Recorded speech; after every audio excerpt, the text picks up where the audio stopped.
Thomas Soto, 6h-9h sur Europe 1. Le débrief de la matinale, les temps forts de ce que vous avez entendu ce matin sur Europe 1. À 7h30, nous étions à bord du Charles de Gaulle avec notre grand reporter Didier François. Didier qui a passé la soirée donc sur le porte-avions en exclusivité aux côtés de l'équipage. Écoutez. La plupart d'entre eux ont d'ailleurs utilisé les dernières heures de détente qu'il avait été accordées après les entraînements pour écrire à leurs proches. Ils jouaient de la guitare, de l'harmonica, ils ont fait des petites vidéos qu'ils leur ont envoyées parce qu'ils savent que ce matin, les règles opérationnelles entrent en vigueur et les communications seront désormais limitées. Voilà, Didier François, envoyé spécial d'Europe 1 à bord du Charles de Gaulle. Il était ce matin en direct avec nous. Michel Vievorka est élu mon invité pour l'interview Vérité à 7h45. Pour le sociologue, ces attentats du 13 novembre sont des événements difficiles à vivre, y compris, et il ne faut pas l'oublier, pour les musulmans.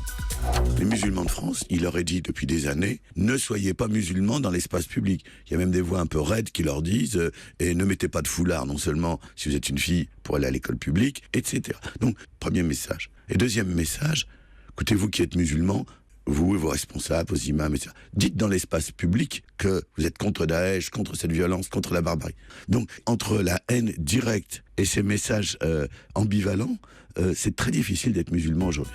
Il faut afficher notre volonté de vivre face à ceux qui vivent dans l'idée de mort. Phrase de notre invité, Michel Vievorka, reprise en citation sur Twitter par Pierre Aloui.